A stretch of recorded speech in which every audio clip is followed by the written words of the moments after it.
Hindi ko naman sinasadya kasi hindi ko rin din naman alam. Medyo nainis kanina si Bianan. Kasi ako kay Papa ng manok kasi gusto ko sana si Anika ng baon niya na manok. Sabi ko wala na tayong gagawin. Napasok na dito sa bahay tsaka na-marinate ko na yung manok eh.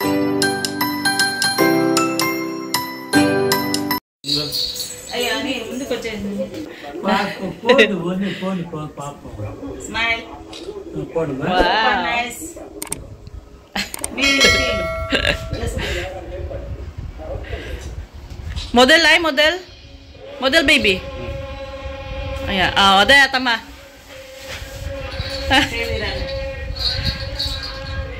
Wow. Anda. Sweet. Independence, India. Happy Independence Day to all. to all. Wow. So this is her, what do you call this, costume for today's Independence Day. So this is the white kurti with pachala and with this one, dupata. Oh, yung tinatawag nilang oni. What's that? Bye-bye. Bye, Ma. Enjoy. Enjoy. Wow.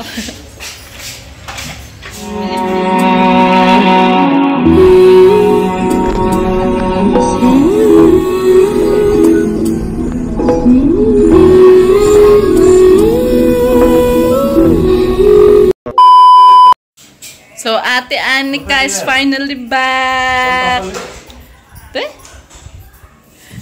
Look at you. Wow. So, how was your experience? Did you enjoy there? Yeah, I got balloon. You also got balloon? Yeah, flag balloon. Flag balloon. Yeah. Stand up. Did you dance? Go back. So, they're taking pictures of Ate Anika. Right hand. Wow. Look at me. Look at me. Here. Te? Open your eyes properly. Look at me. Do modeling, baby. Do like this, Look at oh. me. Hey. Look at me.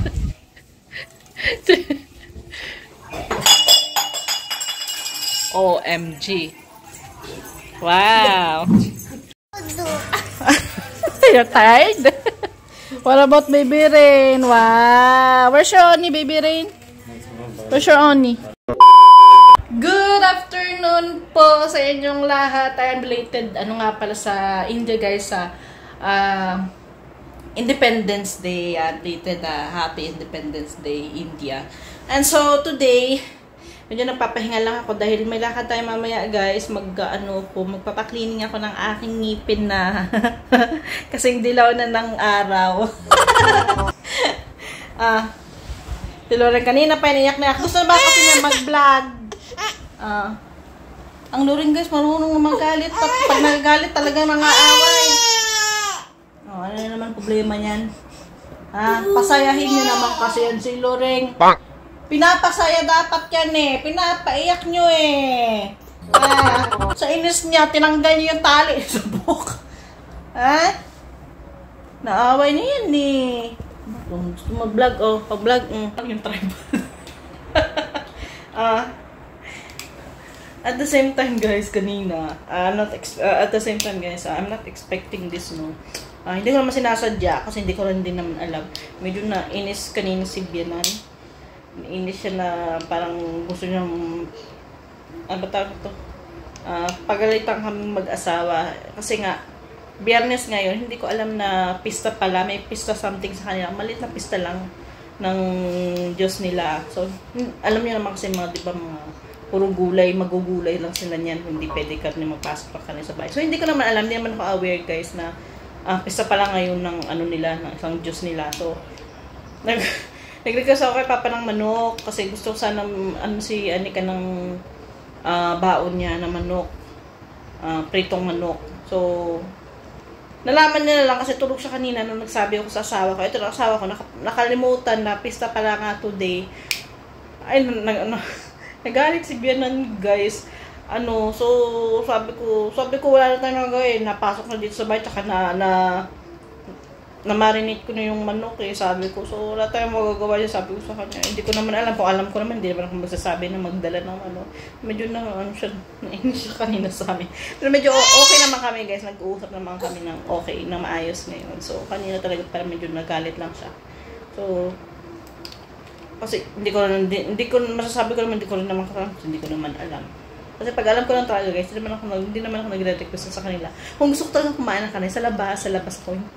Pero hindi kami nagsasabi. Lalabas lang kami. So, doon lang ako kakain sa labas. Pero talagang, kasi dito, di pwedeng magpasok ng kanila sa bahay pag may mga pista-pista kang something sa kanila. Unless yung pista na yun, pwede ang karne. Ayan. So, kanina, medyo sumama ang loob niya. Pero okay naman kami guys. Ayun lang.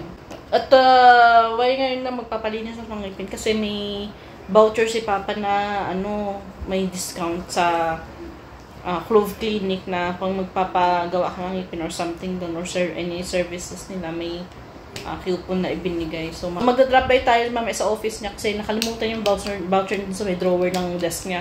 So mag-aakit mamaya sa kay Papa sa labas. Hinihintay lang namin kasi yung appointment ko dapat is around 6 pero pina-reschedule niya na ng 4:30. So, mga alas 4, kailangan natin umalis. So, hopefully, makatulog to si Loreng. Ano na, Loreng? Naaway nyo kasi yan eh. Yan lang naman kaligayahan yan yung tripod. Di nyo pa ibigay. Say hi! Hi, be! Hi! Ang bata-batuta, guys. Marunong na lumabas sa labas. Marunong nang gumala si Loreng. Loreng. So, alright, yes. Nandito na tayo sa office ni Papa. Actually, yung NSL na yan.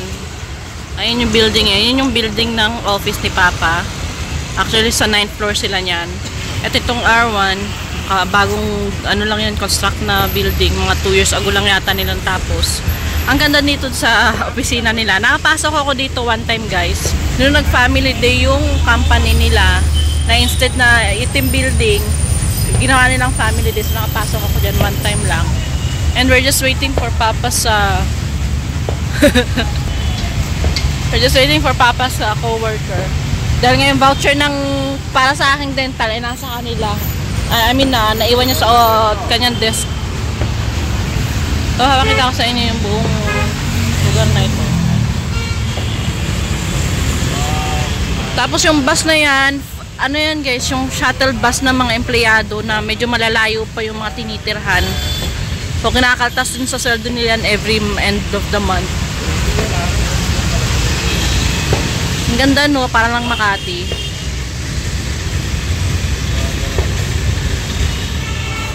So we are now here. Hi!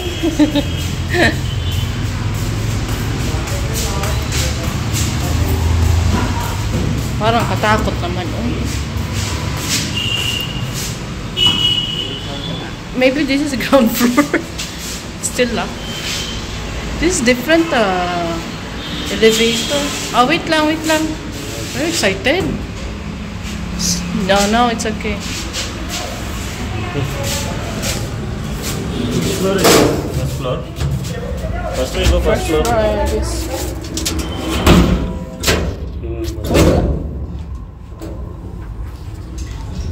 Ashakot. I guess first floor only.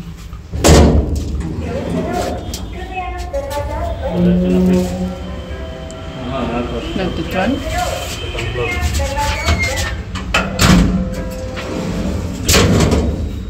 Ang hirap naman. Actually, pinakancel nila 4:30. Around 5. Are you sure here? Nothing is here. Third floor? I guess last. Hindi na alam kung anong floor. I guess third floor.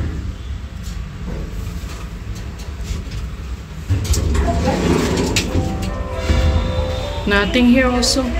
First floor only. Oh my gosh. Tinignan na lahat namin ng floor. First floor lang.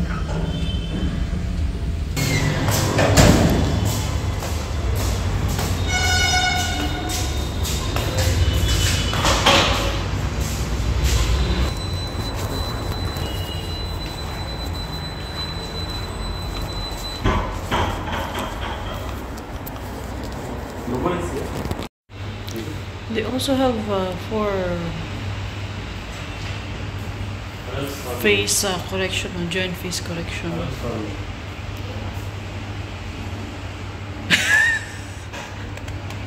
May first.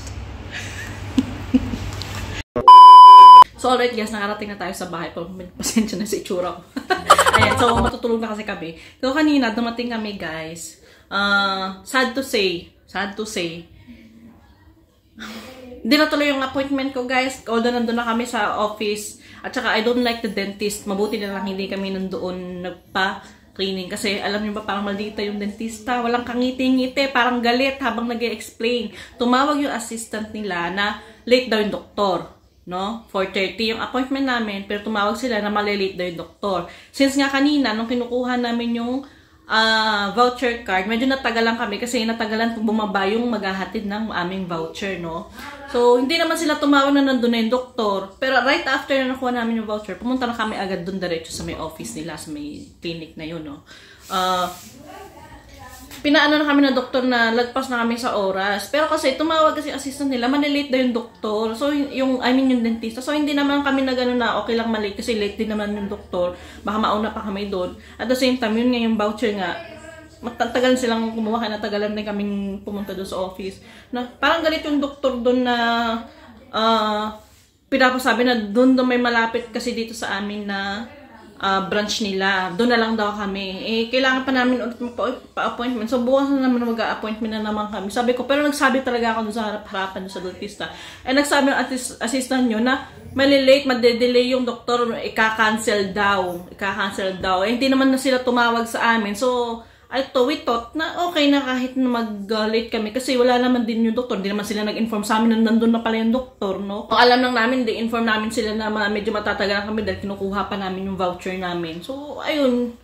Napa-reschedule kami ng aking cleaning tomorrow. So, same time din. Pero dito na malapit sa amin. Tsaka, parang ano talaga yung dentista guys, wala talagang kangiting na parang galit. Pero siguro both sides naman may kasalanan. Late kami. Sila, nalit din naman yung doktor. Tapos di sila nag-inform na nandun na pala yung doktor. So, both sides, I guess, may kasalanan. Ayan. So, sabi ni Papa, sige, magpapa-appoint na lang kami malapit dun sa amin. Tsaka, para mas hindi hassle yung medyo malayo-layo din kasi guys yung branch na pinuntahan namin. Kasi yun yung nirefer sa amin na branch. Although ang dami kasi nilang branch ng dental clinic na yun. Eh, doon kami tinuro sa malayo. And pwede naman pala sa malapit. So, yun nga. And at the same time, guys, nakita nyo kanina yung elevator. Medyo mysterious lang nangyari dun sa amin sa elevator. Alam nyo ba kung bakit? Kasi, nung natapos na kami magpag-usap, pababa na kami, no? Pababa na kami. Di ba nakita nyo na each floor binisita namin, walang katao-tao dun sa second and third floor. As in, wala. Kita nyo naman empty yun. Walang nag-aarkila na any offices dun sa taas. Sa 2 and 3. Sa first floor lang ang may tao. Sa third floor, walang katao-tao doon kasi walang nagre-renta.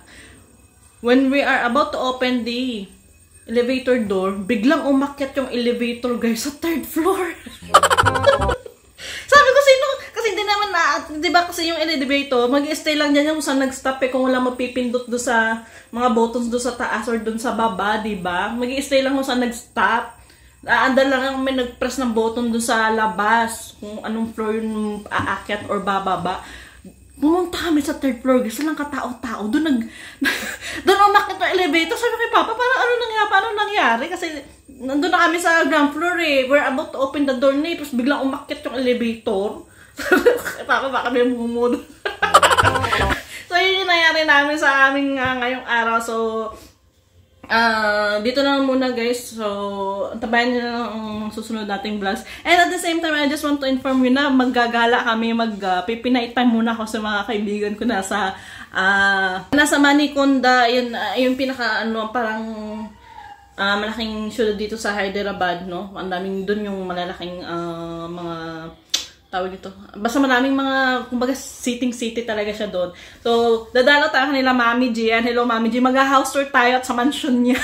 Kumakagala kami sa mansion kasi medyo naulan today, guys. So, let's see tomorrow kung ano yung weather at baka mapuntahan din natin yung mansion nila ng pinapagawa doon. So, I'm so very excited for the next vlog. Ayan. Para hindi lang naman ako yung nakikita niyo, may mga kabandingan tayo, mga kaibigan nating Pinay. So, that's it for today's, guys. Maraming salamat sa pagsama sa ating vlog. Sa mga di pa subscribe, please don't forget or hesitate to subscribe to our channel. Nabubulol na ako.